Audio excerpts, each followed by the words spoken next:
diplomat itu ternyata susah. Karena butuh izin dari rumahnya itu, ya exit permit dari rumah itu yang saya tidak dapat. Ya, sehingga gagallah saya. Gagallah keinginan saya menjadi diplomat, tetapi tidak apa-apa. Karena kemudian saya menjadi dosen dan ini sangat menyenangkan karena setiap semester baru selalu bertemu wajah-wajah baru gitu. Dan saya selalu penuh semangat gitu karena saya mendapatkan banyak juga dari Mas dan Mbak ya, pengalaman-pengalaman, mendapatkan pengalaman baik itu lingkungan secara umum maupun kehidupan pribadi gitu ya yang kemudian memperkaya. Dan mudah-mudahan nanti Mas dan Mbak ini akan menjadikan hidup ini ya baru yang semester 1 ya, kalau sudah semester 2 akan tambah lagi gitu ya.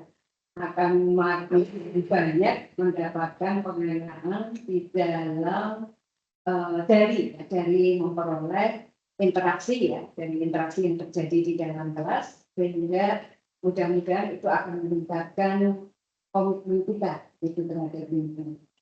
Jadi Mas dan Mbak itu menggunakan artikulasi ini despite semester 1 atau 2 ini mudah-mudahan menjadi momentum betul mengamati kelak beberapa tahun ke depan itu apakah komitmen kalian terhadap lingkungan itu makin baik atau tidak. Mestinya sebagai seorang master ya, mil kan apa sebenarnya Pak? Mil kan? Habis ilmu lingkungan, mil ya. Nah, ML, kalau sudah magister berarti kan sudah mempunyai strata yang lebih tinggi gitu ya dari masyarakat kebanyakan. Jadi jangan membiarkan diri kita terseret gitu ya.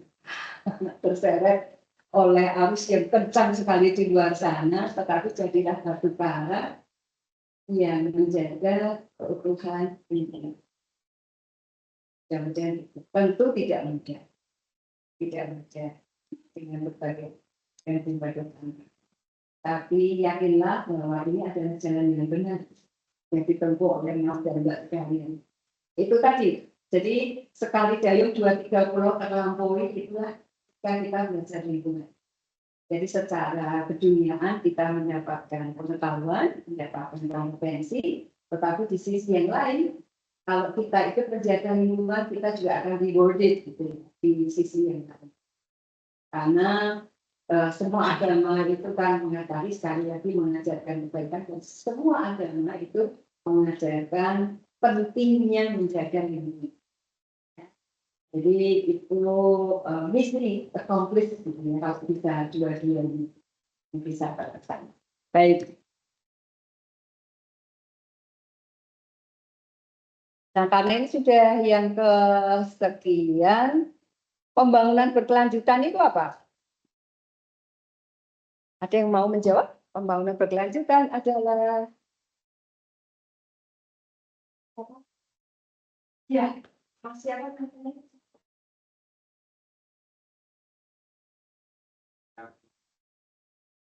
Melihat lingkungan sosial. Itu aspeknya. Itu definisinya.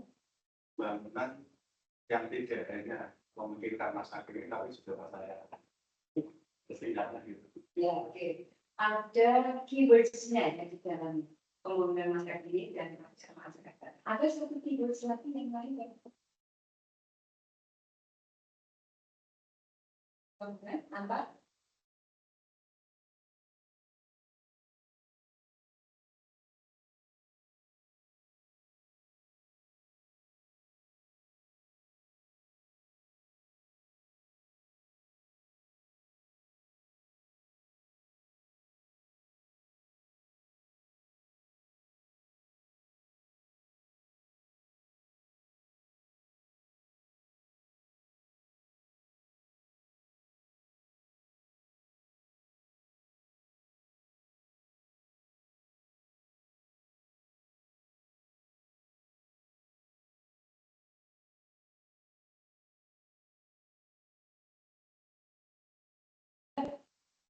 mereka belum ada.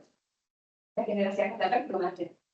Tapi kalau sumber daya itu kemudian kita bisa sekarang, itu masih mereka.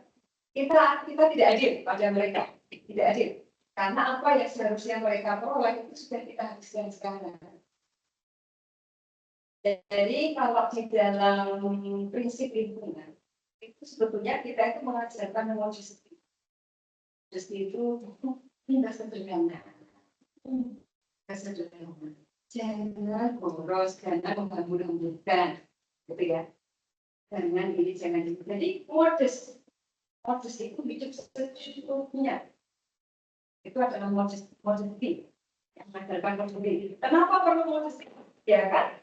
Kita perlu ya generasi akan datang. Mereka sudah ingin mendapatkan pemenuhan kebutuhan kan. Kasihan nanti sudah datang ke dunia, kemudian dia nggak dapat apa-apa. Gitu. Mau dapat udara segar, seperti penuh salah. Ya. Mau lihat hutan, sudah diterbagi gajah hutannya. Mau lihat binatang kecil, mungkin adanya di kebun binatang.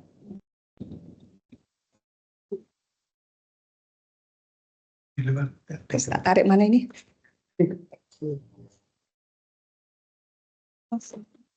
Oh ini.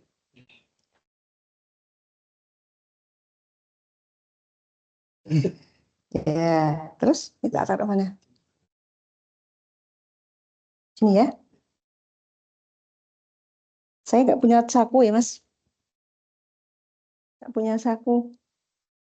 Tadi bawa ikat pinggang ya. Kayak jampang. Ya, baik. Jadi modesty ya, modesty itu kesederhanaan. Coba kalau kita lihat kehidupan nenek moyang kita, kakek nenek moyang kita. Mereka juga hidup tanpa listrik misalnya ya. Toh bisa hidup kan? Ya, makan sederhana bisa hidup kan? Nggak usah makan spaghetti, nggak usah makan pizza gitu, nggak usah ngafe gitu ya, nggak usah kopi latte gitu. Bisa hidup nggak? Bisa. Nah, sekarang ketika kita hidup dengan begitu banyak makanan yang beraneka, pilihannya itu uncountable ya, saking banyaknya. Kemudian dampaknya kan penyakitnya juga banyak banget.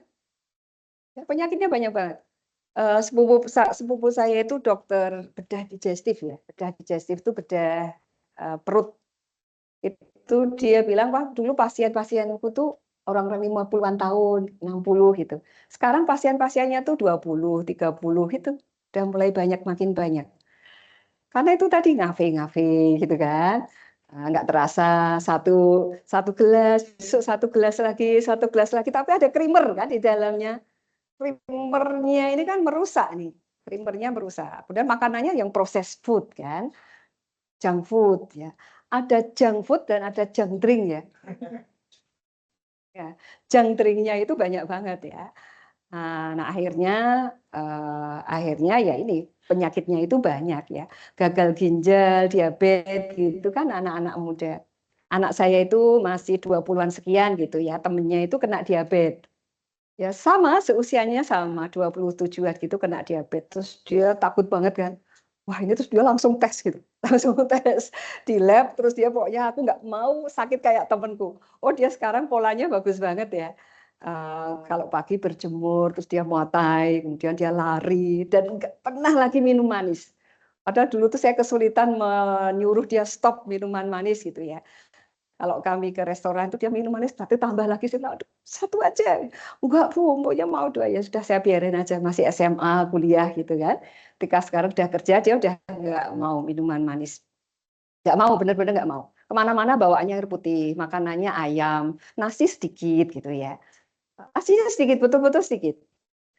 Ya, jadi dia kalau ke restoran itu beli ayam 3 gitu. Makan ayam aja. Kulitnya diambil, kulitnya dibuang, gitu, makan ayam aja gitu. Jadi ya saya senang ya, senang saya karena saya tidak usah mengkhawatirkan pola makannya dia gitu ya. Karena itu saya pikir sudah betul dan itu yang mesti dilakukan gitu. Nah mudah-mudahan kalian juga demikian ya. Apa yang sudah punya istri jauh dari istri, nggak ada yang gitu ya. itu bisa bisa jaga diri sendiri gitu. Ya, jadi pembangunan berkelanjutan adalah pembangunan yang berusaha memenuhi kebutuhan generasi sekarang tanpa mengorbankan generasi yang akan datang, memenuhi kebutuhan mereka. Ya, itu ya. Jadi prinsipnya adalah kebutuhan need dan kemudian ada antar generasi gitu ya. Apa sih sebetulnya need itu apa?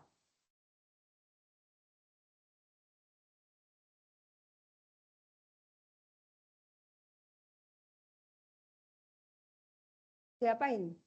Nggak boleh dipegang. Oh, gini. Oh, oh gitu. Matiin aja, Mas.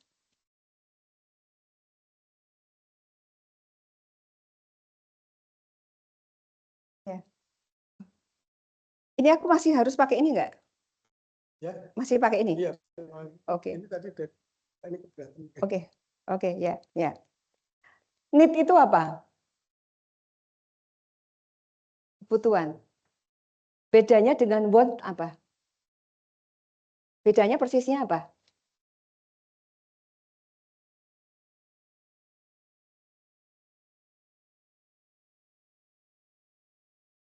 Contohnya coba.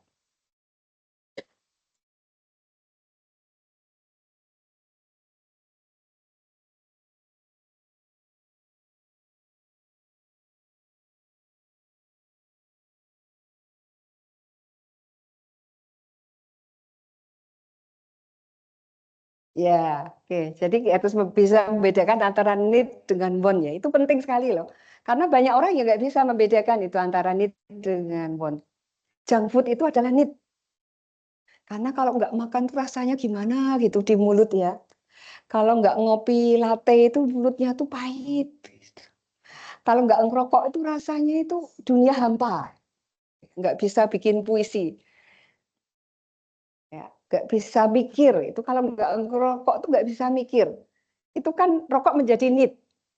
Ya kan? Padahal sebetulnya apakah itu dia akan rokok apakah akan menentukan hidup mati seseorang? Apakah ada orang yang nggak merokok terus mati? Enggak kan? Enggak. Jadi sebetulnya kan itu bukan need, itu hanya want. Mohon maaf ya kalau ada yang merokok ya. No hard feeling ya. Hard feeling. Ya kalau nggak ada bagus ya. Bagus. Karena itu yang benar. Itu saya pernah mendapat pekerjaan di pabrik rokok Jarum dan di ruang pertemuan kan ada dengan PPLH Udip, teman-teman PPLH itu disuguhi rokok-rokok itu disuruh ngambil. Itu orang-orang Jarumnya nggak ada yang ngambil. Beberapa teman saya aja ngambil. Orang-orang Jarumnya kok nggak ambil? Enggak, saya nggak ngerokok, Bu. Ini nggak ngerokok, ini nggak ngerokok. Loh, orang-orang Jarum pada nggak ngerokok. Rokoknya nggak sehatnya biar orang lain aja, gitu kan. Nah, mereka sudah tahu bahayanya sehingga mereka tidak merokok. Ya. Jadi mereka bilang enggak, kami nggak merokok. Itu yang license person yang selalu kontak dengan kami itu nggak ngerokok sama sekali. Padahal dia melimpah ya rokoknya ya, karena dia tahu bahayanya gitu ya. Nah, berarti ini pembangunan berkelanjutan ya. Sudah ada definisinya, ya kan? Pembangunan yang berusaha memenuhi kebutuhan generasi sekarang tanpa mengorbankan kepentingan generasi yang akan datang memenuhi kebutuhan mereka.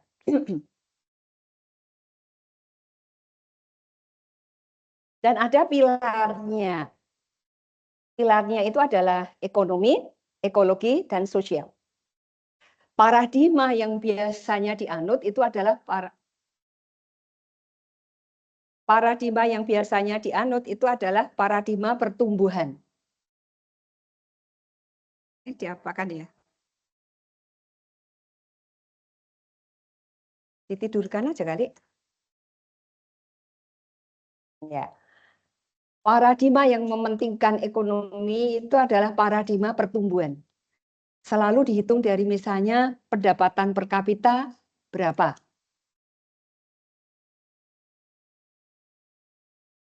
Caranya mematikan gimana?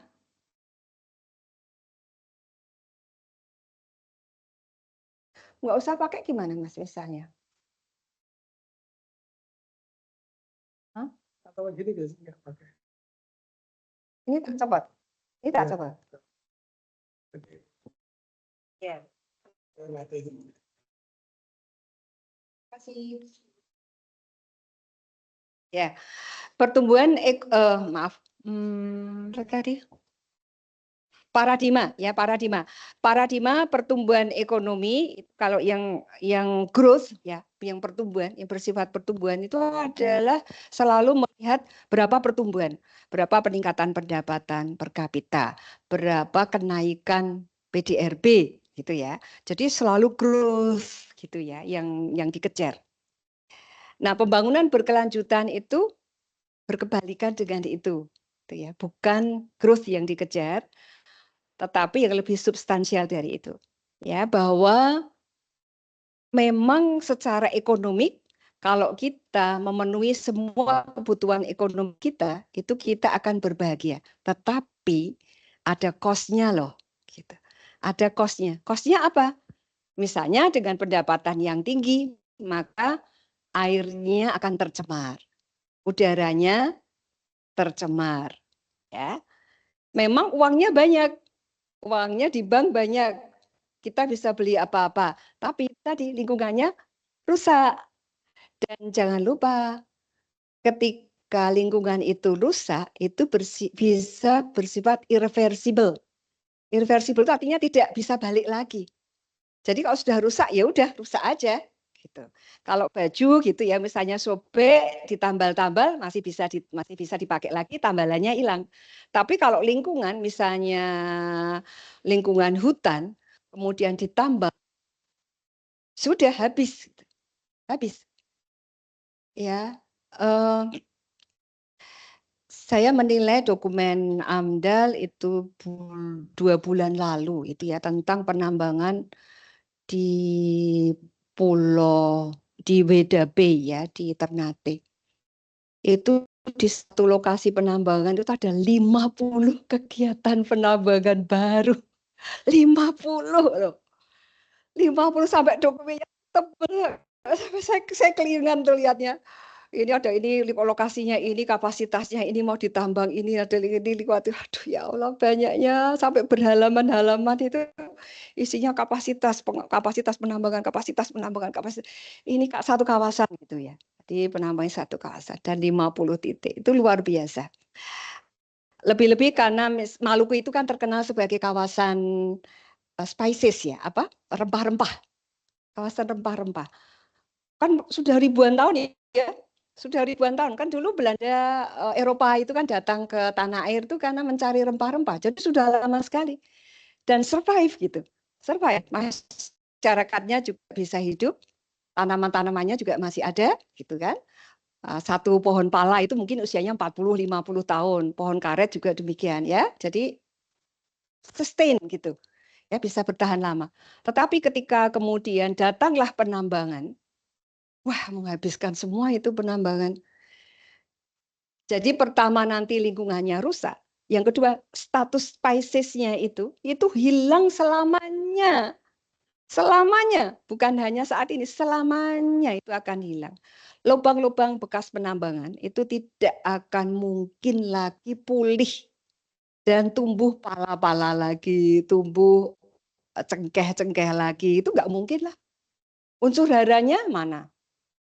Unsur haranya tidak ada. Memang ada good mining practices ya, bahwa sebelum penambangan itu tanah pucuk harus diambil, disingkirkan dulu gitu kan. Setelah penambangan tanah diratakan, kemudian tanah pucuk tadi ditebarkan lagi, nanti ditanam tanaman-tanaman perintis, setelah tumbuh kemudian ditanam tanaman. Itu kan teori.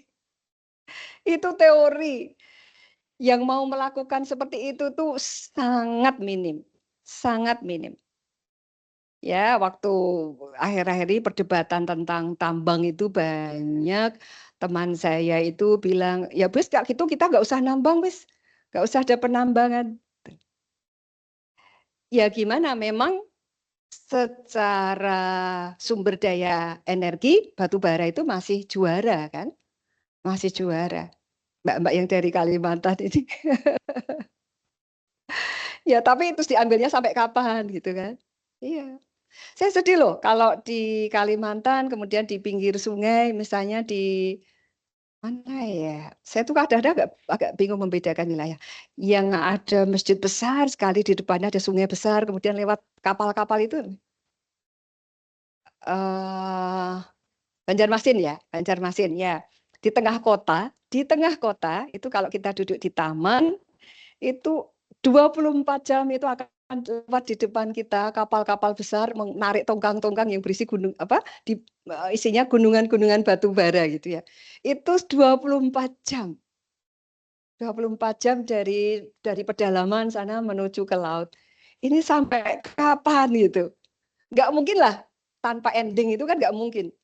Nggak mungkin. Daun pun misalnya ada pohon beringin besar, daunnya tiap hari gugur gitu. Itu lama-lama kan makan habis lah. Apalagi batu bara. Mana bisa batu bara tumbuh lagi? Siapa bisa membuat batu bara? Nggak ada yang bisa. Oleh karena itu saya itu apa termasuk yang cerewet gitu kalau terkait dengan lampu misalnya. Menurut saya ruangan ini terlalu dingin, mestinya hanya dengan 1 AC. Menurut saya loh. Saya tuh kalau di kantor tukang matiin AC, tukang matiin lampu gitu. Karena apa? Ini dari mana sumber energinya? Apakah ditiup-tiup? Ada orang yang niup-niup supaya listriknya nyala? Enggak. Dari apa coba? Batu bara. Ini terlalu dingin loh ruangannya. Ini mungkin 16 disetel dua-duanya. Apakah bisa dimatiin 1, Mbak? Berapa coba? 27. Tapi Kak 2 terlalu banyak ya. Coba dimatiin 1. Let's have a try. Ya. Ya. Dingin banget ya.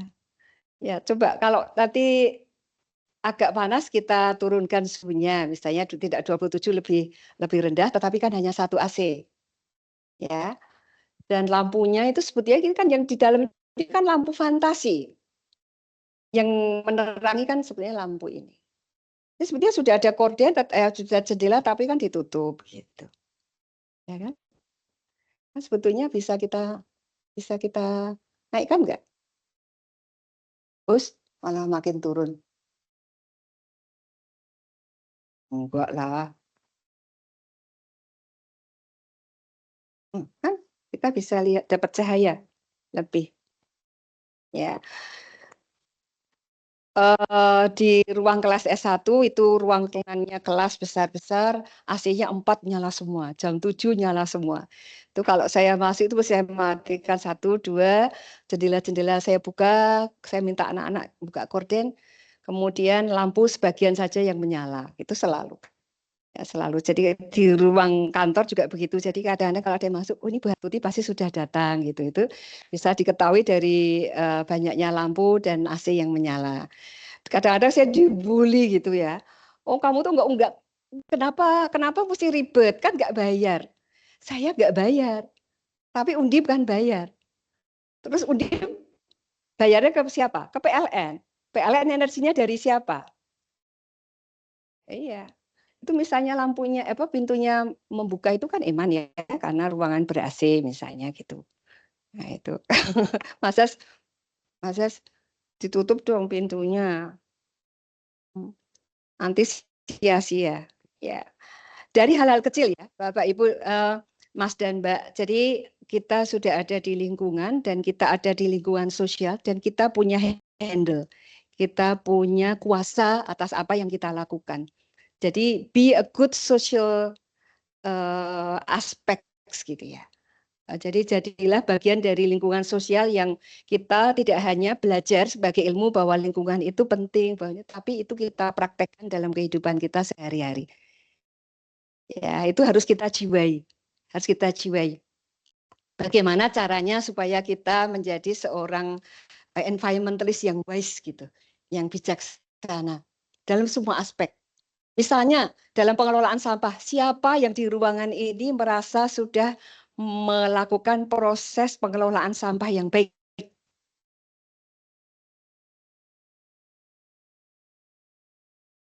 Belum ada. Ya? Di rumah, oke. Sudah, Bapak?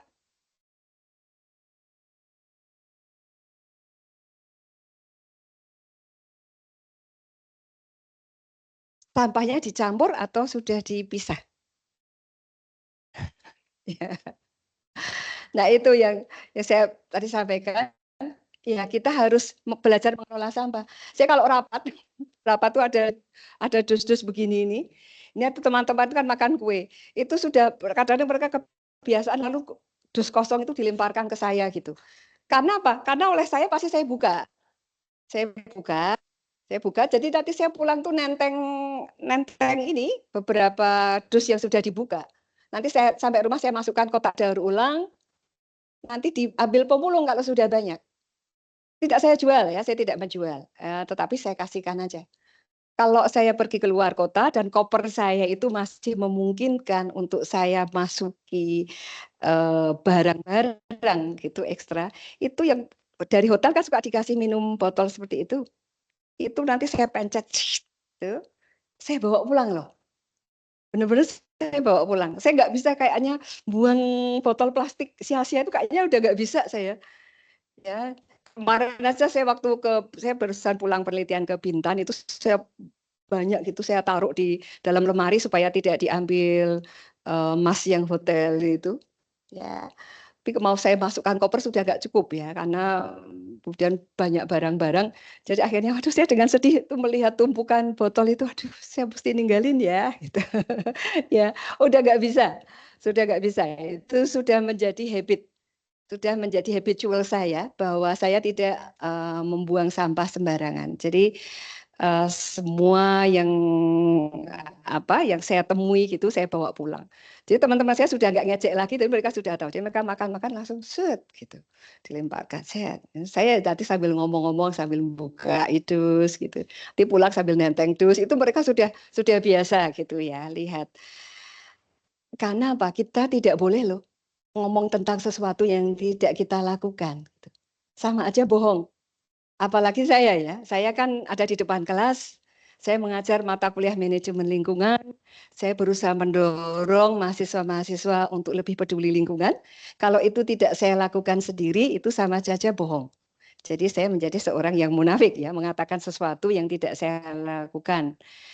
Dan tadi di awal kan kita sudah bahas bahwa menjaga lingkungan itu adalah bagian dari tugas dan kewajiban kita sebagai manusia. Gitu. Ya, bahwa tidak ada agama apapun yang semua agama itu mendorong kita menjaga lingkungan.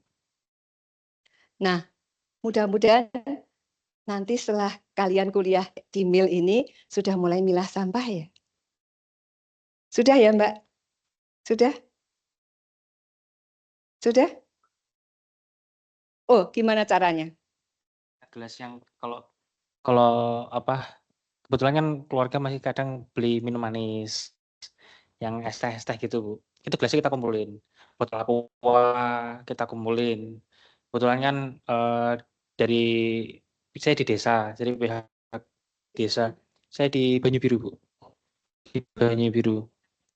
Iya, itu memang ada inisiatif baru untuk mengumpulkan.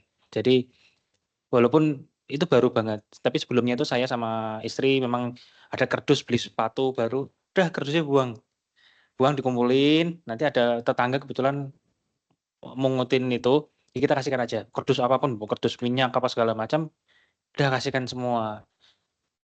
Baik styrofoam, botol aqua, itu kita kasihkan. Kecuali yang masih belum bisa dipisah itu adalah yang dari sampah-sampah makanan kayak kulit pisang, kulit kacang itu yang kita buang itu, atau bahkan kadang plastik-plastik kayak bungkus permen, bungkus itu yang masih belum bisa kita pisah. Ya, bagus sudah dimulai terus ya Pak, keep going ya.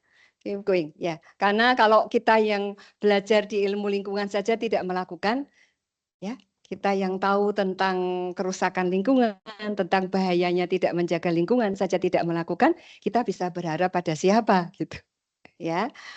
Nah, itu mudah-mudahan ya. Nah, kembali ke tadi topik saya dimensi sosial ya. Nah, ini dari ilmu kita nggak keluar.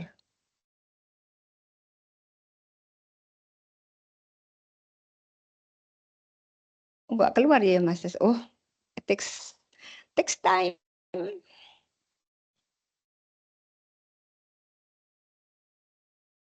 Oh, kok nggak mau jalan ya, Mas?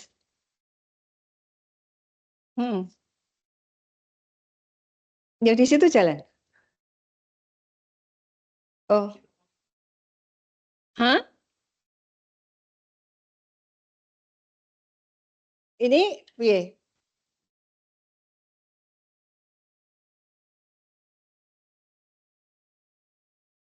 Ini udah.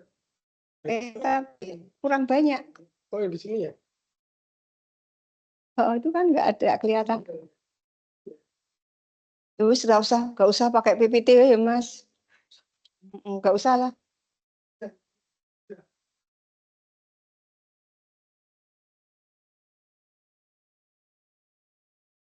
Oh, yang di mau.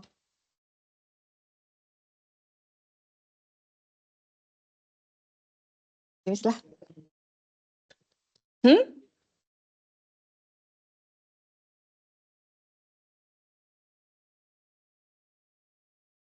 Kok malah jadwalmu, Mas, yang keluar?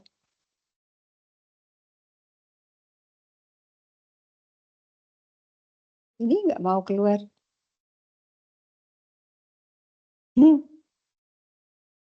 Oh, ini ya, Mas?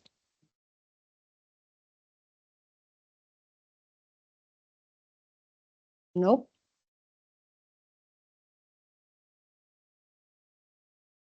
Oh, sekarang keluar.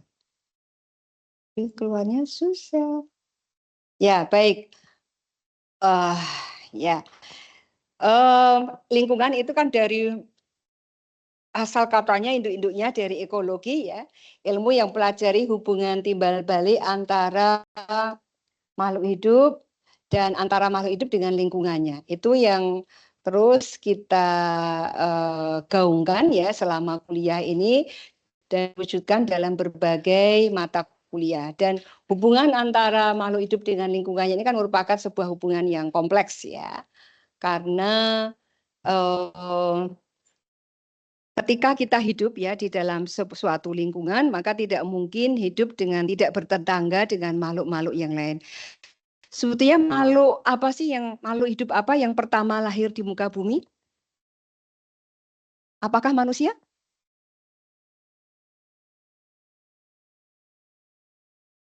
Yang muncul pertama itu apakah manusia? Apa kucing gitu? Apa makhluk apa yang muncul duluan, Mas Rajib? Dinosaurus.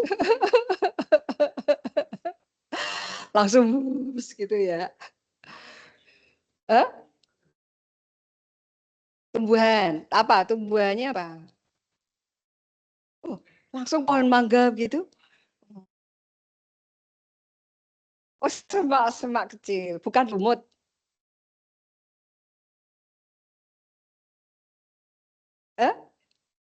Hewan bersel satu. Kalau tumbuhannya lumut kan? Ya, asalnya kan lumut ya. Dari yang sangat simpel kemudian makin besar, makin besar, makin besar. Akhirnya jadi pohon durian ya kan? Yang kita sukai. Kemudian pohon pete yang lebih tinggi lagi gitu. Yang saya sukai ya. Maksudnya saya tahu karena saya suka ya apa jengkol gitu. Kalian suka jengkol mungkin di Kalimantan? Kalimantan banyak jengkolnya. Oh, dari Bandar Lampung atau Mbak? Suka jengkol toh?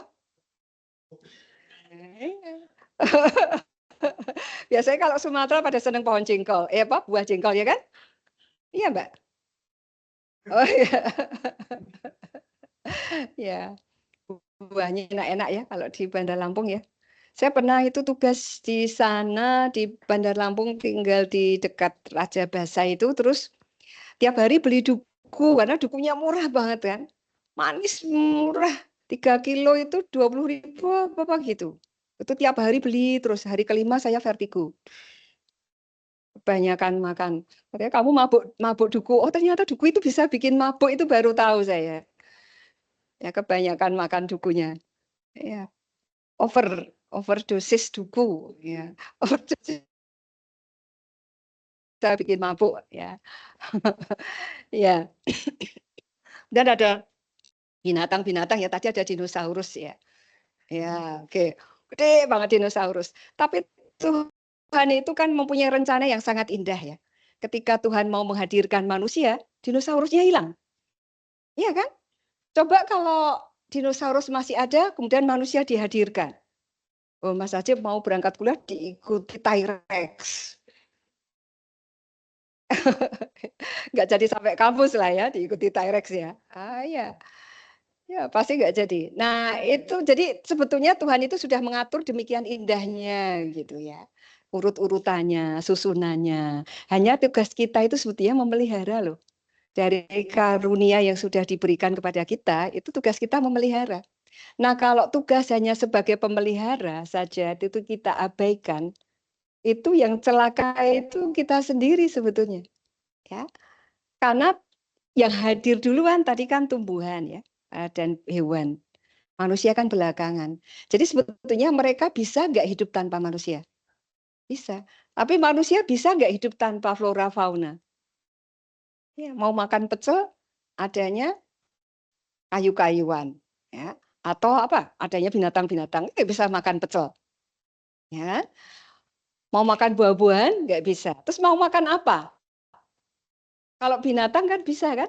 Hidup antar sesama mereka gitu kan. Ya, rantai makanannya itu kan ada. Kalau binatang ada rantai makanan. Tumbuh-tumbuhan juga bisa mereka hidup dan ada perkembangbiakannya kan lewat lebah misalnya ya. Tapi manusia kan nggak bisa. Manusia itu harus makan flora dan makan fauna. Jadi kalau dia manusia itu mencelakakan, tidak memelihara flora dan fauna, pada hakikatnya dia itu mencelakakan diri sendiri gitu. Mencelakakan diri sendiri betul. Ya, jadi bahwa ketika kita menyayangi tanaman, menyayangi hewan, itu sebetulnya untuk kita gitu. Ultimate goal-nya, tujuan akhirnya itu untuk kita sendiri. Ya, untuk mereka memang kita kemudian memberikan hak hidup mereka ya.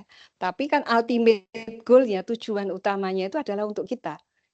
Jadi kalau kita tidak memelihara alam semesta, celakalah kita. Itulah pentingnya sisi sosial ya di dalam kehidupan. Ya, sekarang agak panas dikit ya Mbak. Agak panas dikit. Jadi diturunkan nggak apa-apa, 27. Kan tadi saya bilang ya kalau agak hangat nanti diturunkan. 24 mungkin. 24, 25 ya. Ada ketentuan Permen ESDM-nya bahwa untuk bangunan pemerintah itu suhunya 24. Ya, itu ada aturannya ya. Nah, sampai mana tadi aku ngomongin? Betul. Ya. Ya, jadi kita sebagai pemelihara ya, sebagai pemelihara alam semesta dan itu merupakan kewajiban kita. Dan saya sekali lagi saya senang kalian sudah memilih ilmu lingkungan itu sebagai ilmu kalian. Jadilah contoh-contoh pejuang lingkungan ya nanti ya. Atau mulai sekarang, kalau sekarang sudah berarti nanti harus lebih kuat lagi menjadi pejuang lingkungan. Tantangan yang kita hadapi di luar sana itu tidak mudah. Ya, karena dalam skema yang besar itu kita kan ada di dalam sistem. Ya, dan sistem itu kadang menyeret kita gitu ya. Kita menjadi tidak berdaya karena ada di dalam sistem. Tetapi bagaimanapun untuk area pribadi kita yang diri kita sendiri, ini kan kita masih punya kendali ya. Nah, itu kita kendalikan. Pengendalian diri ya, pengendalian sosial, ya sosial apa ya tadi bahwa kita itu bisa hidup modesty tadi kan, hidup secara modest itu yang harus diperhatikan dalam berbagai aspek. Ya misalnya kayak tadi ini mematikan AC jangan 2, 1 aja itu kan sudah berusaha modest. Mestinya nggak usah pakai AC, tapi kan kita nggak punya kipas angin. Ya di rumah saya tuh nggak ada AC-nya. Ya saya nggak punya AC, saya hanya punya kipas angin. Kami punya kipas angin banyak di masing-masing ruang itu ada kipas angin. Pas saya ulang tahun ibu saya bilang, "Mau tak kadoin AC?" Nggak mau. Karena memang sudah komitmen nggak pakai AC gitu ya. Jadi nggak usah gitu. Kipas angin saja. Betul-betul kipas angin. Tetangga-tetangga saya punya AC, kami nggak punya AC dan anak-anak nggak protes, jadi ya sudah nggak apa-apa gitu. Ya, saya selalu sederhana. Baju-baju saya itu aja gitu ya. Karena saya pikir, oh baju lama tapi masih bisa dipakai, kenapa harus beli baju-baju baru misalnya gitu. Saya bukan pengikut mode dan saya suka beli Indonesia. Jadi kalau belanja itu hanya di pasar tradisional, di warung tetangga, ya, dan di koperasi Undip. Ya, tidak belanja di supermarket, ya kecuali terpaksa. Ya, kecuali terpaksa. Misalnya mau beli, saya suka spaghetti. Kalau beli daging caca dan spagettinya itu baru di Superindo misalnya dekat rumah saya. Tapi other than that itu belinya hanya di warung. Ya, dan di pasar. Ada pasar kecil di dekat rumah ya. Bahkan baju-baju pun kadang-kadang saya beli di situ, beli daster-daster, beli apa-apa gitu dari situ saja.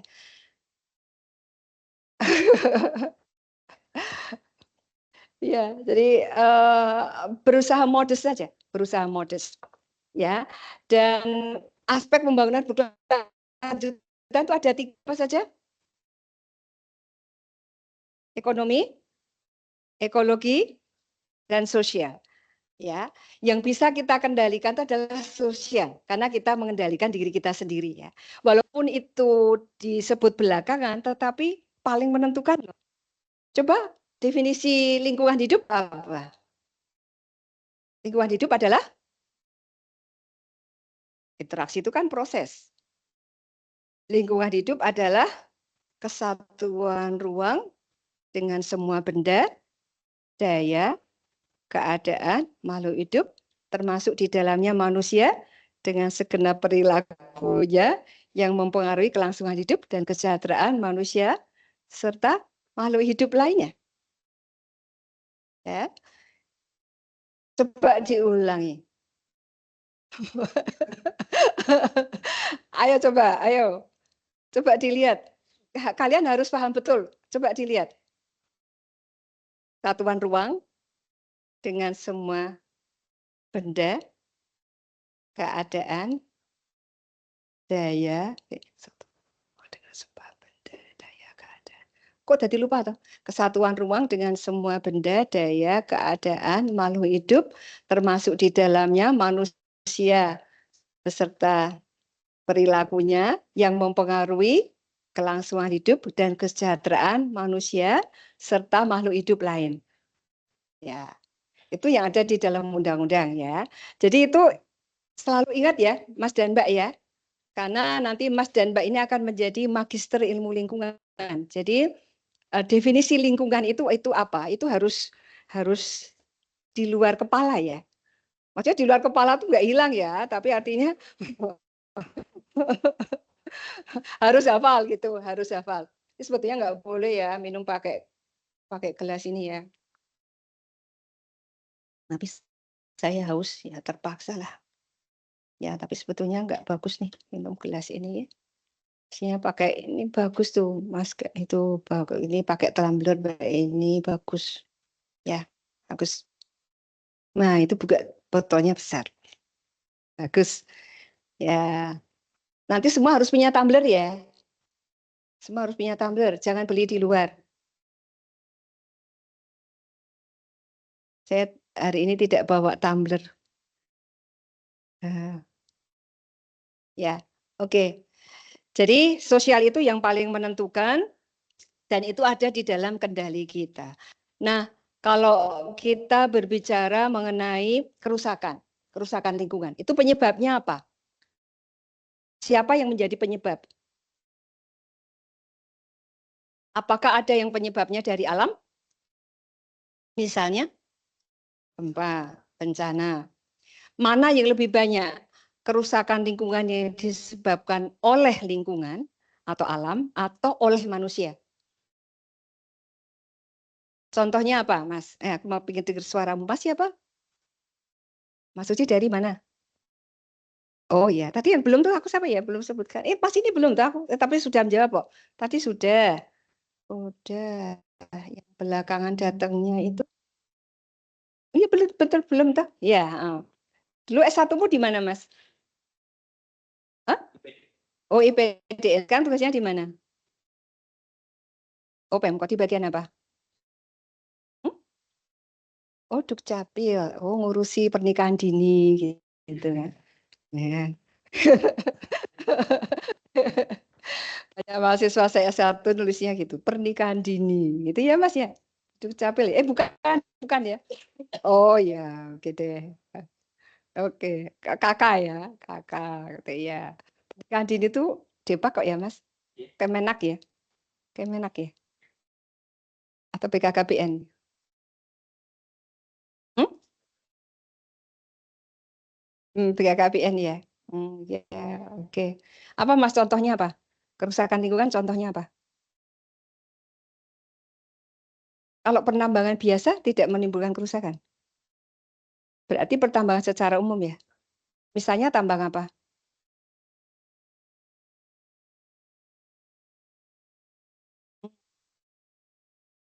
Hmm, berarti kalau batu bara pengambilannya itu ekstensif ya? Ya, pasti merusak.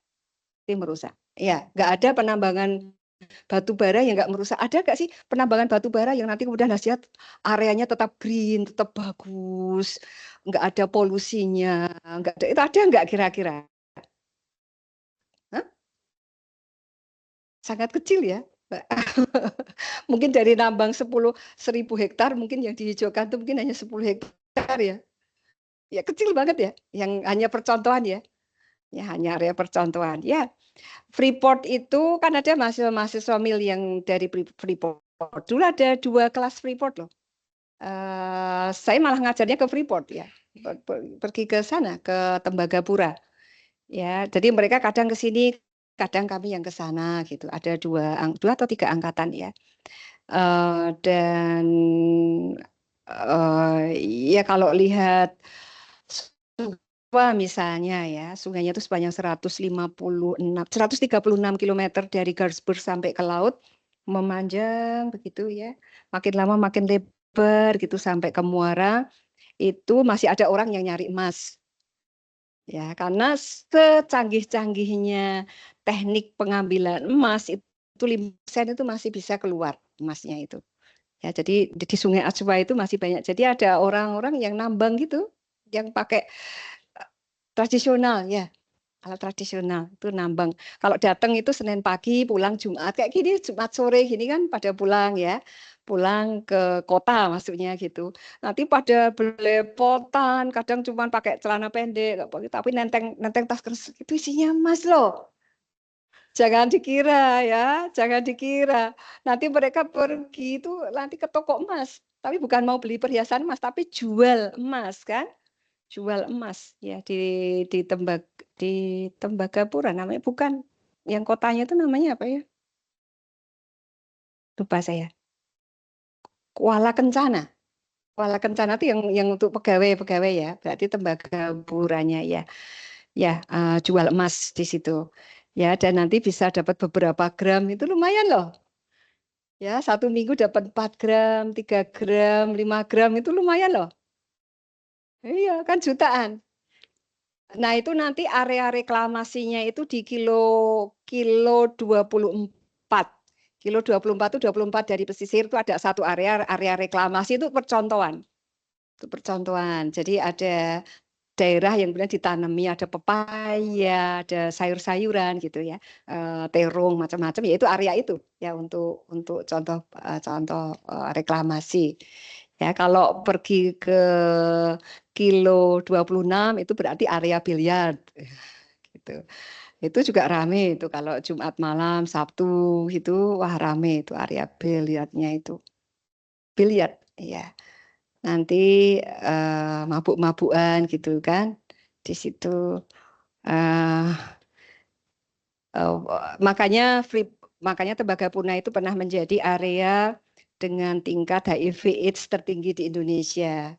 Ya walaupun kota kecil ya karena biasanya pertambangan itu berkelindanan dengan hal-hal yang terkait kerusakan sosial. Jadi selain kerusakan alam secara fisik, itu kerusakan sosialnya itu juga besar. Biasanya begitu. Ya, jadi ya.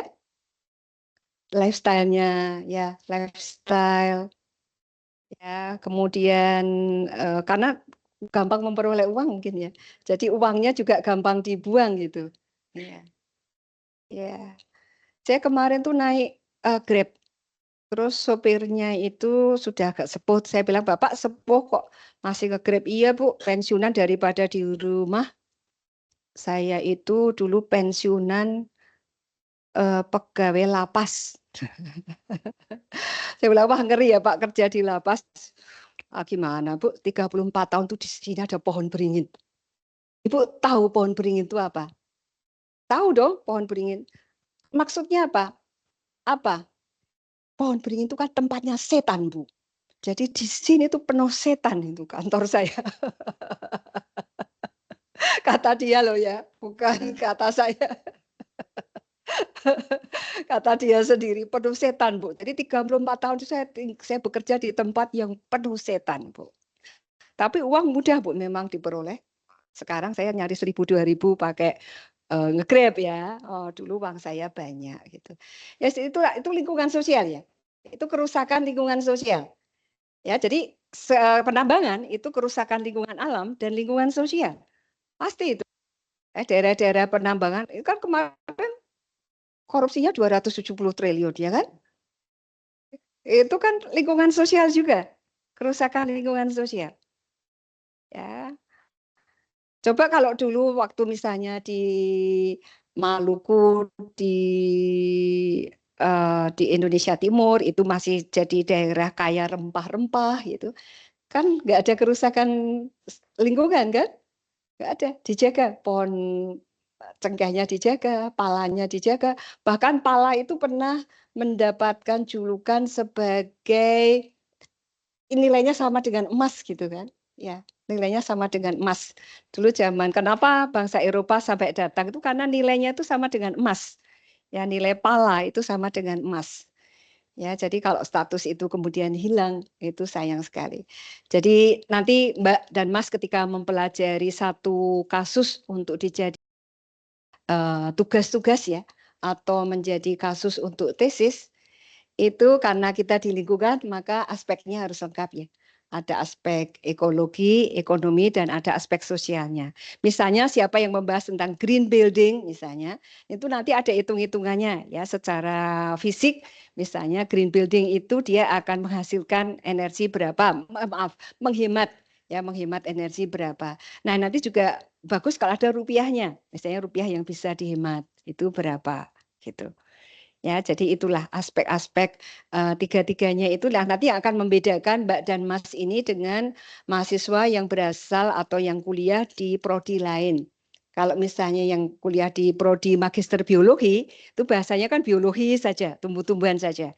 Tetapi ketika kalian membicarakan mengenai misalnya perdagangan hewan, nah itu ada sisi sosialnya. Kenapa perdagangan hewan itu terjadi? Karena policy.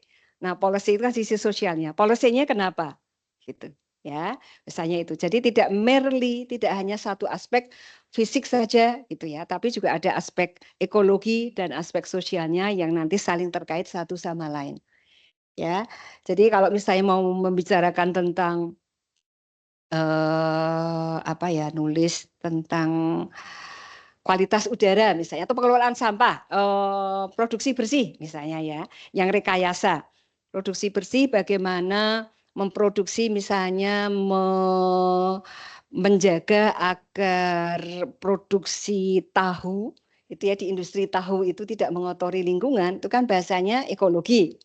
Tapi nanti juga dihitung manfaat ekonominya apa. Kemudian apakah secara sosial itu pengusaha tahu itu mau nggak mempraktekkan teknik-teknik atau cara-cara yang produksi bersih ini mau apa enggak gitu. Ya, jadi ada persinggungan-persinggungan terkait itu. Inilah yang membedakan prodi kita, prodi lingkungan ini dengan prodi-prodi yang lain. Jadi aspeknya adalah holistik. Ya, sama dengan ketika di dalam AMDAL itu aspeknya kan fisik, kimia, biologi, sosial, ekonomi, budaya, dan kesmas kan. Jadi ya, iya kesmas kan ada ya. Jadi banyak aspek. Nah itulah yang di sisi holistik itulah yang diinginkan dari Mas dan Mbak sekalian. open your horizons, ya, bukalah mata, telinga sebanyak-banyaknya, kurangi bersosial media, ya, selama kuliah biar kalian bisa cepat kuliahnya. Bukalah situs-situs itu yang situsnya Walhi, Greenpeace, Mongabay gitu ya, misalnya ya. Itu sehingga pemahaman lingkungan kalian akan makin banyak. Dan carilah data yang terkait lingkungan, data yang real, ya, yang akan makin membuat kesadaran lingkungan kalian makin luas, sehingga keinginan kalian untuk membela lingkungan itu juga menjadi makin kuat. Begitu ya? Ya, saya nggak mau ditinggal dokter saya. Ya, sudah janjian. Ya, begitu. Ya, kalau nanti ada hal-hal yang ingin ditanyakan, silakan nanti ya. Bisa kontak saya, bisa kalau ketemu di sini. Oh, di lantai 4 ya? Ya. Atau nanti ketemu pas kita kuliah, atau pas ketemu dimanapun, ya saya selalu senang berdiskusi dengan Anda. Gitu ya?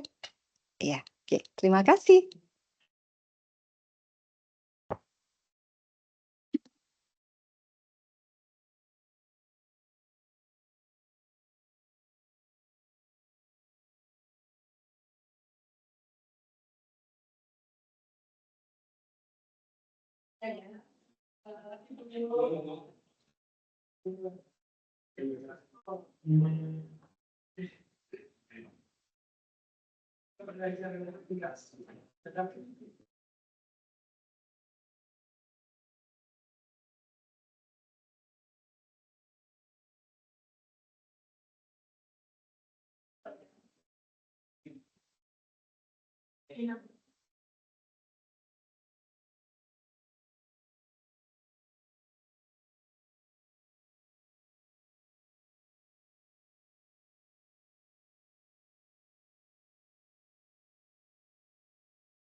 Kalau nanti di atas ya, di badan.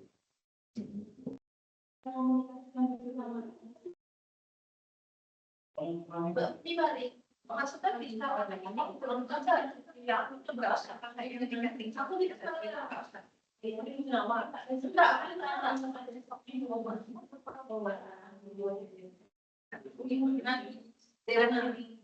Yang berarti Masalahnya apakah ukuran kalau tinggi secara mematang itu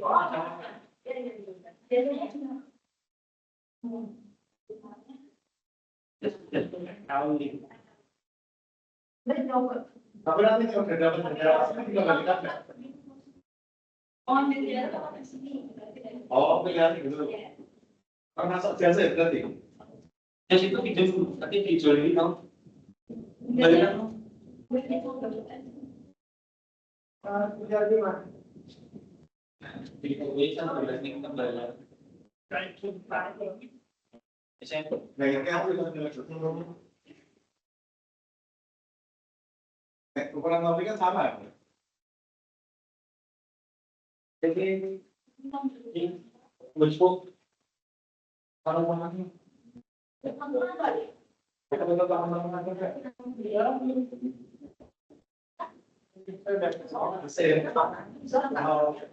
Pasang kaset lagi. Ini mas.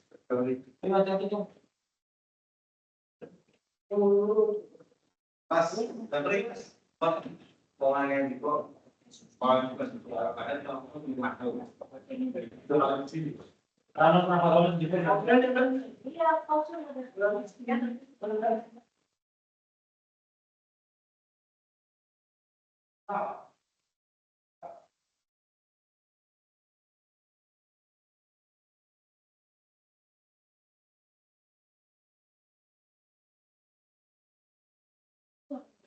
ini juga tidak bisa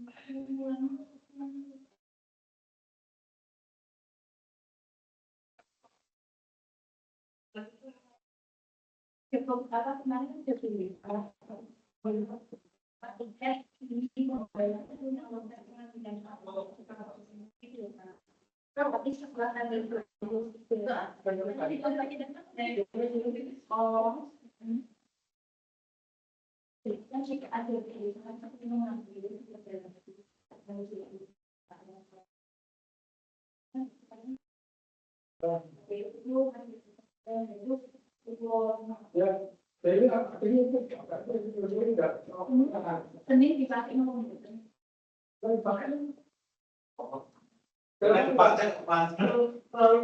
terlalu ekstrim apa enggak? Kalau pakai ekstrim oh sudah pakai atau mau nggak pakai kaos semua?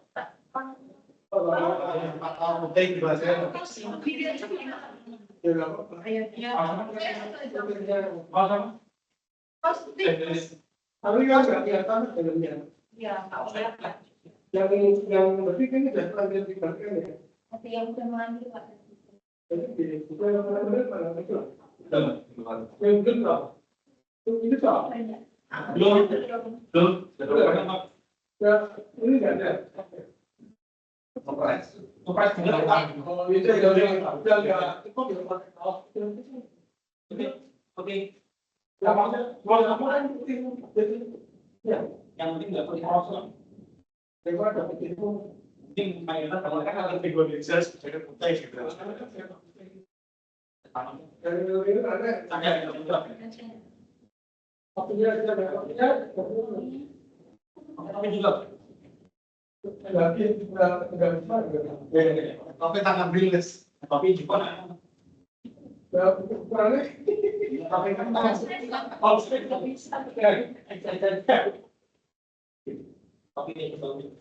ini nggak matinya nggak ada kami.